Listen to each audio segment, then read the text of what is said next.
If you knew you would die tonight, what would you do today? The samurai ask themselves this question every single morning. Not as philosophy, as practice. They trained their minds to live as if death was watching. Always. Right behind them, breathing down their necks. And this practice, this daily confrontation with mortality, didn't make them afraid. It made them free. Free from hesitation, from fear, from wasting time on things that don't matter. Because when death is your constant companion, you stop living small. You stop saving your effort for someday. You burn bright, now, today, before the darkness comes. In 1643, in a remote mountain temple, a young samurai named Hideaki was about to receive the teaching that would transform not just his training, but his entire existence. Not a sword technique, not a battle strategy, but a practice so disturbing, so confrontational, that most students refused it. Those who accepted it became legends. Those who rejected it remained ordinary. This is the story of how death became the greatest teacher, and how facing your mortality daily is the secret to living fully. Chapter 1. The Young Warrior's Crisis. Hideaki was 23 years old when fear paralyzed him for the first time. He'd been training at the mountain dojo for 5 years. Good technique, strong body, disciplined mind. But he'd never faced real danger, never been in actual combat. His training was preparation for a war that existed only in imagination. Then the master announced a tradition. Once per year, all advanced students would participate in a live blade demonstration. Real katanas, full speed, controlled, but with genuine risk. One mistake, one miscalculation, and blood would be spilled. The night before the demonstration, Hideaki couldn't sleep. His mind raced with images of failure. The blade cutting too deep, his own death, the shame his family would carry. He'd spent 5 years preparing for combat, but now, facing the reality of it, he realized something horrifying. He was afraid to die. At dawn, Master Teshin found him sitting outside, staring at the sunrise. "You didn't sleep," the old master observed. "No, master." "Fear?" Hideaki nodded, ashamed. "Good. Fear is honest. But tell me, what frightens you more? Death itself? Or dying before you've truly lived?" Hideaki had no answer. Teshin sat beside him. "Most men fear death. This is natural. But this fear makes them prisoners. They hesitate, save their effort, wait for the right moment. And then they die anyway, never having fully lived." The samurai discovered a different path. What path? We practice dying, every single day, until death becomes so familiar that fear has nowhere to hide. Come, I'll show you what I mean. Chapter 2. Memento Mori. The Meditation on Death. Master Teshin led Hideaki to a small meditation hall. On the wall hung a scroll with characters that made Hideaki's stomach tighten. Shi no Meiso, Death Meditation. "Sit," Teshin commanded. They sat in Seiza, formal kneeling position. The morning was completely silent. "Close your eyes. Now I want you to imagine your death, not abstractly, specifically, in detail." Hideaki's body tensed immediately. "You're in battle. An enemy rushes toward you. His blade is faster than yours. You see the strike coming but cannot avoid it. The sword enters your chest, here." Teshin touched Hideaki's sternum. You feel the metal cutting through skin, muscle, bone. Taste blood in your mouth. Your legs weaken. You fall. The ground is cold. Your breathing becomes shallow, slower. You know these are your final moments. Hideaki's breathing was ragged. This was horrifying. Stay with it. Don't run from the image. Feel everything. The pain, the fear, the regret for things undone, the darkness approaching, your vision narrowing, your final breath leaving your body. And then, nothing. Silence. After several minutes, Teshin spoke again. Now open your eyes. Hideaki opened his eyes. Tears streamed down his face, but something else was there too. A strange clarity. You just died, Teshin said calmly. But you're still here, still breathing, still alive. How do you feel? Hideaki searched for words. I feel grateful to be alive, but also free? Yes, free. Like nothing matters as much as I thought it did. Teshin nodded. This is the power of memento mori. Remember, you will die. The Stoics practiced this. Marcus Aurelius, the warrior emperor, wrote in his journal every morning, "You could leave life right now. Let that determine what you do and say and think." The samurai took this further. We don't just remember death, we practice it daily until fear becomes familiarity. He stood, walked to the scroll. The Hagakure, the secret book of the samurai, states, meditation on inevitable death should be performed daily. Every day when one's body and mind are at peace, one should meditate upon being ripped apart by arrows, rifles, spears, and swords, being carried away by surging waves, being thrown into the midst of a great fire, being struck by lightning, being shaken to death by a great earthquake, falling from 1,000-foot cliffs, dying of disease or committing seppuku at the death of one's master. Hideaki listened, stunned. This wasn't metaphor. This was actual practice. Why? He finally asked. Why put yourself through this horror daily? Because death is coming. For you, for me, for everyone. And most people live in denial of this fact. They pretend they have unlimited time. They hesitate. Wait. Save their best effort for later. Then death arrives, and they realize too late. There is no later. There was only now. And they wasted it. Teshin's voice intensified. But when you face death every morning in meditation, when you've died 1,000 times in your mind, something transforms. Death stops being this distant terror you avoid thinking about. It becomes your companion, your teacher, your reminder. And that reminder tells you, don't waste today. Don't save yourself for tomorrow. Burn bright now, because this breath might be your last. Chapter 3, 30 Days of Dying. Teshin gave Hideaki a practice that would consume the next month of his life. Every morning before training, every evening after, you will perform death meditation, 15 minutes. You will visualize your death in vivid detail, different deaths, different circumstances, until death becomes as familiar as your own reflection. Week 1. The horror. The first week was psychological torture.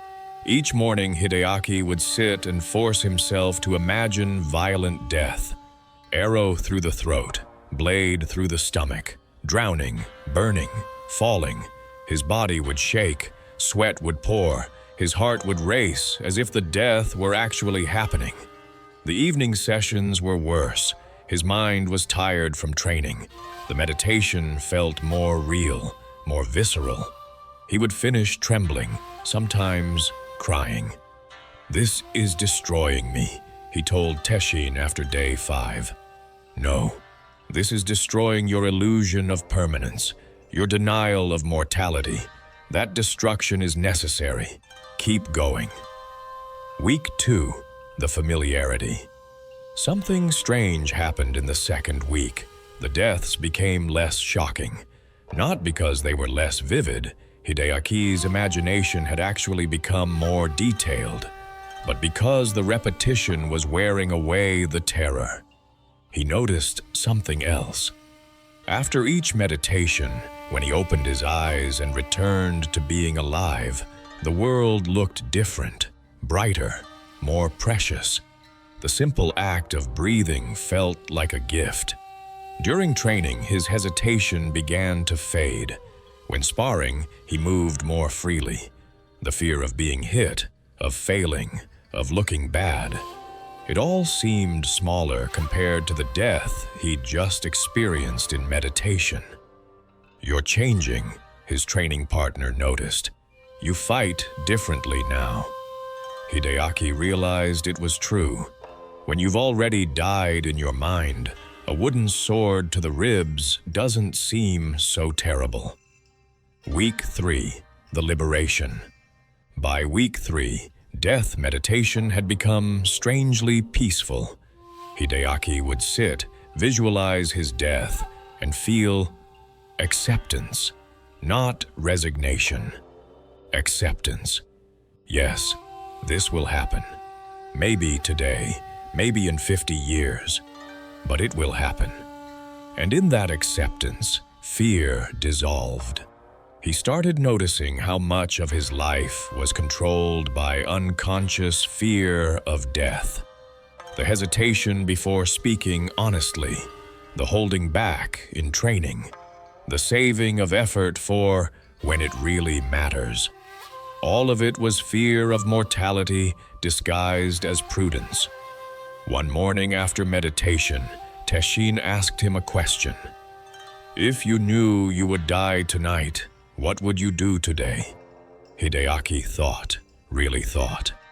"I would train with complete intensity, tell people what I actually think, stop waiting for the right moment to act, stop holding anything back." "Why aren't you doing that now?" The question hit like a physical blow. "Because I'm acting as if I have unlimited time." Yes, you're living the lie that most people live, that there will always be tomorrow, that you can save your full effort for later. But death meditation reveals the truth. There might not be a later. There is only now, this moment, this breath, this choice. Week 4, the integration.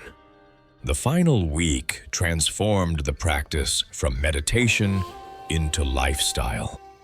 Hideaki began asking himself throughout the day, "If I die tonight, will I regret how I spent this hour?"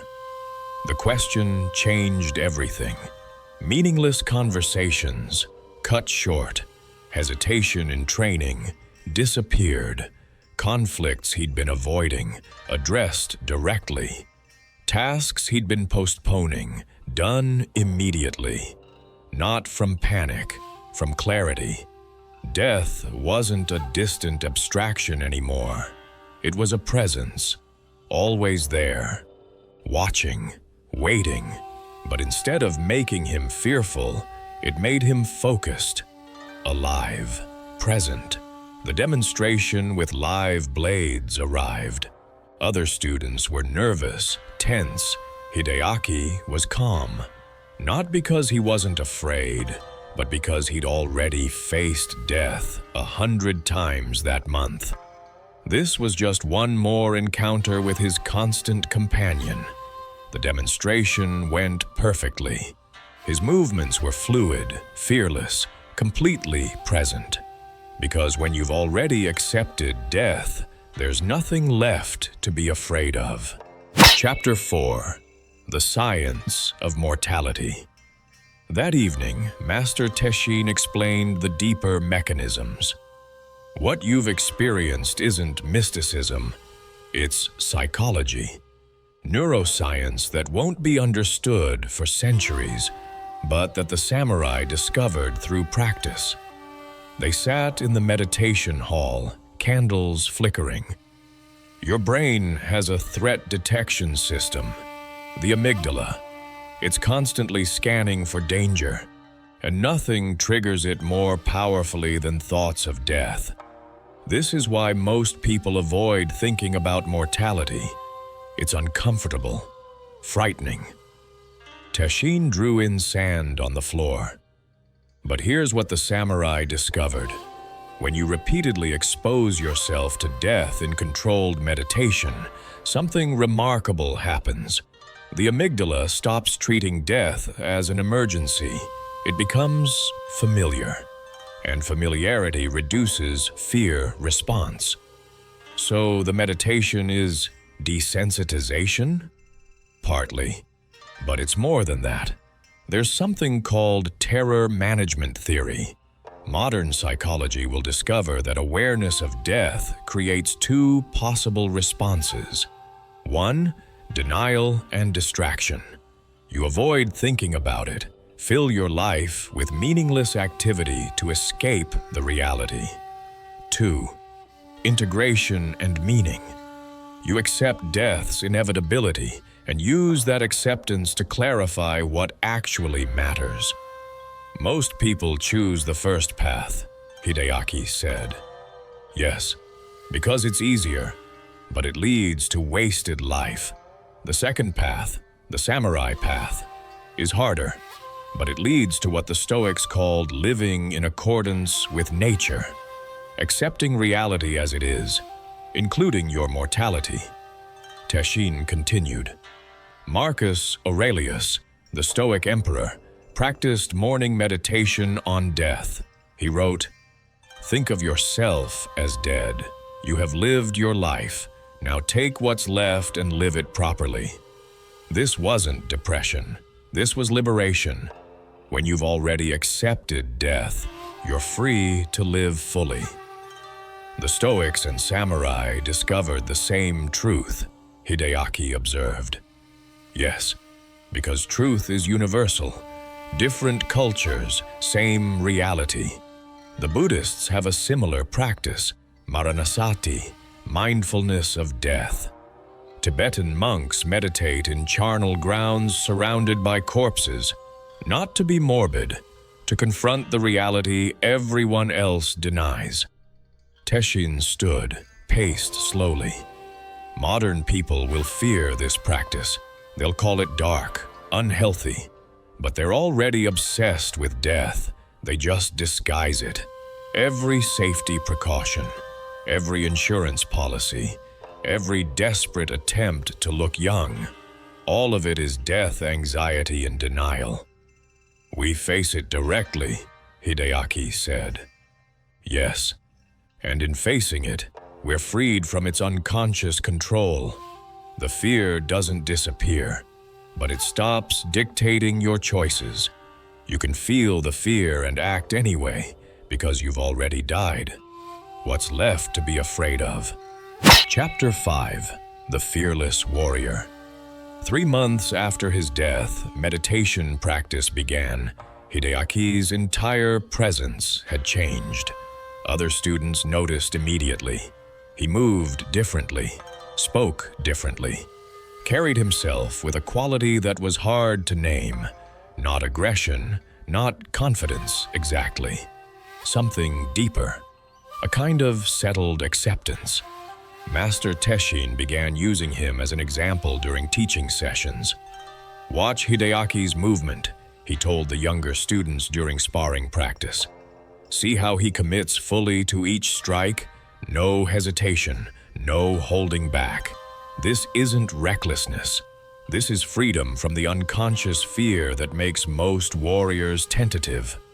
One student asked, "But isn't it dangerous to fight without fear?" He didn't eliminate fear. He integrated it. Big difference. Fear is information. It tells you there's danger. But Hideaki doesn't let that information paralyze him. He feels the fear, acknowledges it, and acts anyway, because he's already accepted the worst outcome. Hideaki was given more responsibility, leading younger students, representing the dojo in regional demonstrations. And in every situation, he applied the same principle. Act as if this might be your last chance. When teaching, he gave complete attention. When training, he gave maximum effort. When speaking, he spoke truth without hedging, not from urgency or panic, from clarity about what actually mattered. One evening, a traveling ronin arrived at the dojo. Arrogant, skilled, looking to build reputation by defeating the local master. He challenged Teshin publicly. "I'm too old for such displays," Teshin said calmly. "But my student will represent our school." He looked at Hideaki. The ronin laughed. "A student? I've defeated masters across 3 provinces." "Then one more victory won't hurt," Teshin said. "Unless you're afraid of a student." The challenge was set for the next morning. That night, Hideaki performed his death meditation as usual, visualized the duel, saw himself losing, saw the blade cutting deep, saw his death, then opened his eyes, still alive, still here. If he died tomorrow in the duel, would he regret how he'd lived today? No. He'd trained fully, spoken honestly with fellow students, lived completely. Whatever came tomorrow was acceptable. Chapter 6. The Duel with Death. The morning arrived cold and clear. Students and local villagers gathered to watch. The ronin arrived with theatrical confidence, expensive armor, ornate sword, the bearing of someone who'd won many times and expected to win again. Hideaki wore simple training clothes, carried a standard katana. His face was calm. They bowed, drew swords, assumed positions. The ronin attacked first, fast, aggressive, trying to overwhelm. A strategy that had worked for him before, but something was wrong. Hideaki wasn't reacting normally. Most opponents would defend desperately, give ground, show fear. Hideaki simply moved. No panic, no hesitation, like someone who'd already accepted whatever outcome arrived. The ronin's second attack was more cautious. He could feel something different about this opponent, a quality he couldn't name, an absence of the fear he usually exploited. They circled, exchanged strikes. The ronin was technically superior, more experienced, more practiced combinations. But Hideaki had something the ronin didn't: freedom from attachment to outcome. Every strike Hideaki made was committed, fully, completely. Because if this was his last moment alive, he would spend it acting, not hesitating. The ronin began to falter. His breathing became labored, not from physical exertion, from psychological pressure. He was fighting someone who wouldn't be intimidated, wouldn't back down, wouldn't show the fear that made victory sweet. 5 minutes in, Hideaki saw the opening. The ronin overcommitted to a strike, left his center exposed. Hideaki's counter was instant, decisive, no thought, just action. His blade stopped a hair's width from the ronin's throat. Point, match over. The ronin stood, breathing hard, not from exhaustion, from confusion. He'd been defeated not by superior technique, but by superior psychology, by someone who'd made peace with death and was therefore impossible to intimidate. He bowed deeply. "How?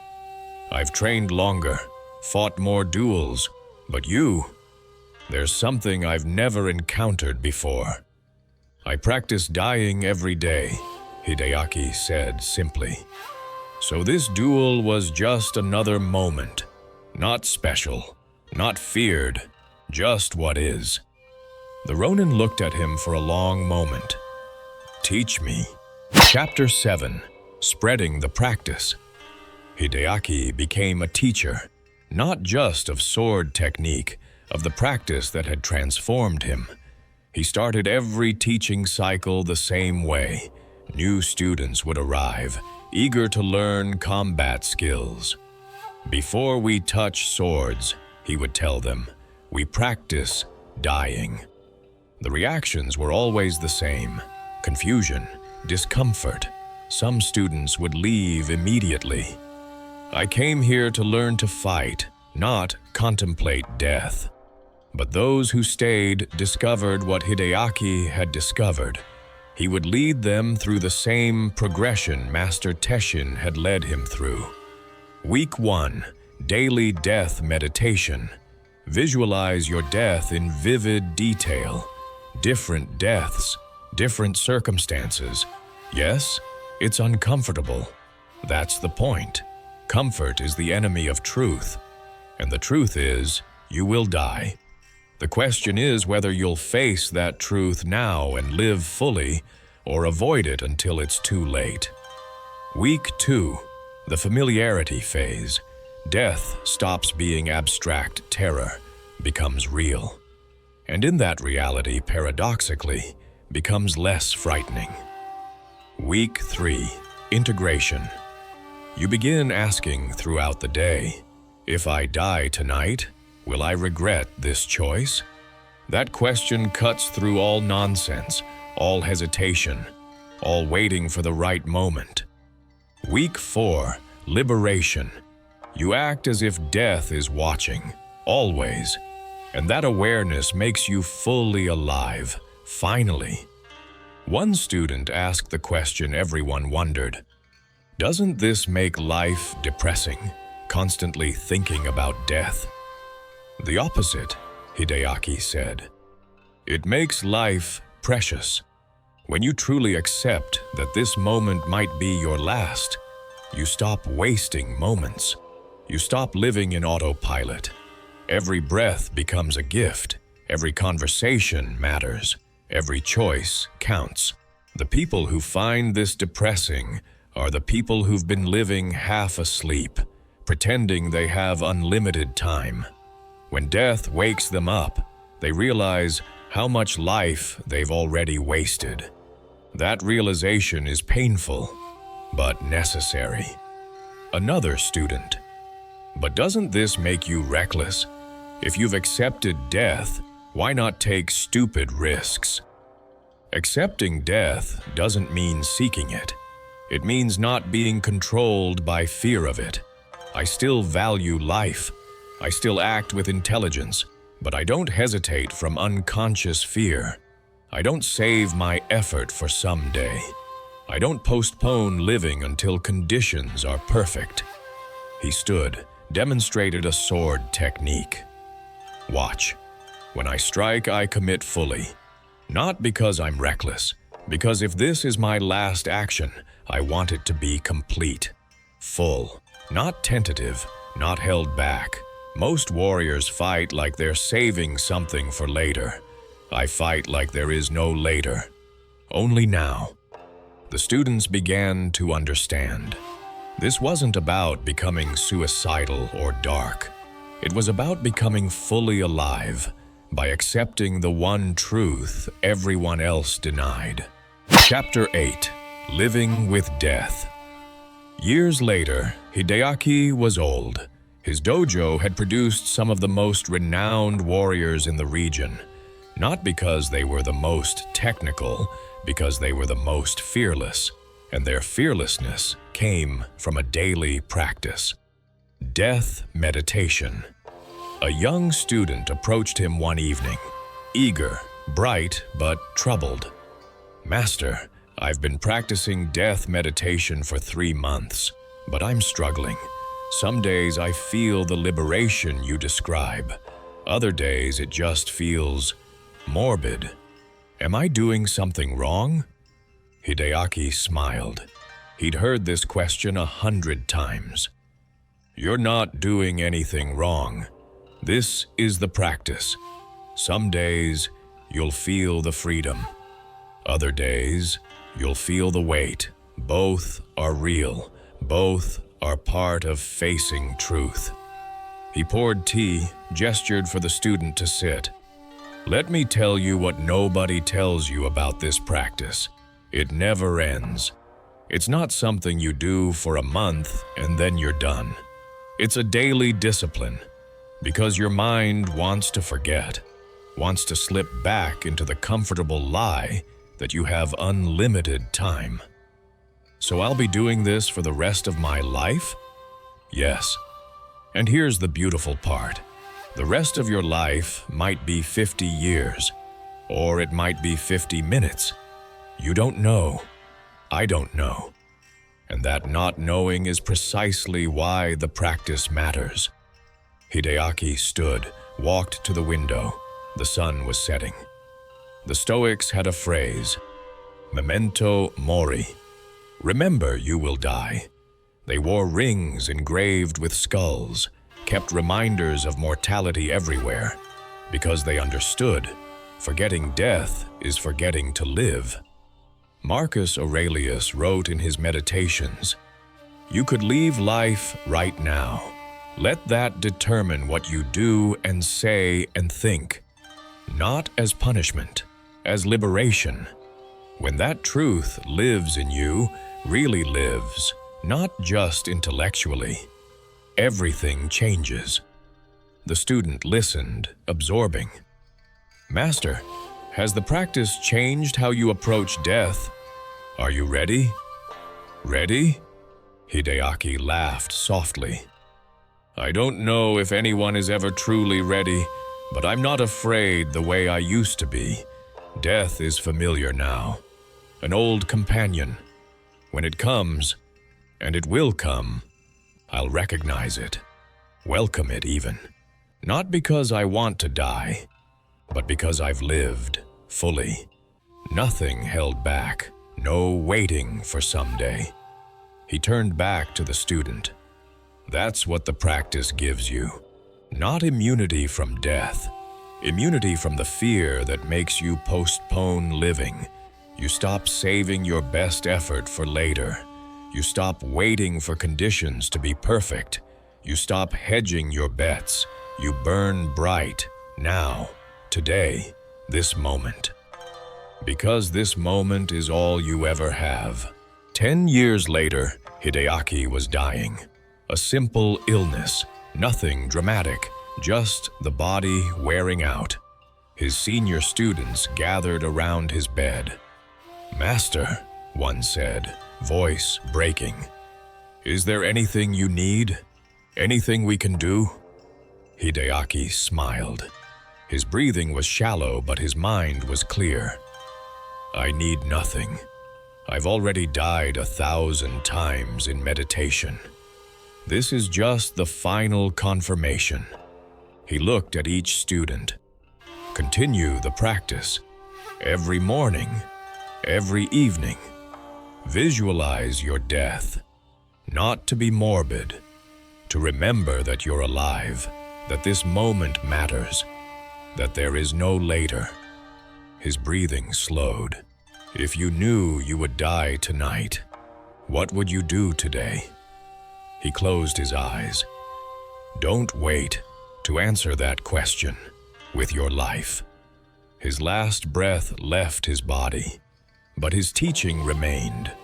In every student who practiced death meditation, in every warrior who made peace with mortality, in everyone who learned that facing death daily is the secret to living fully, this practice continues today.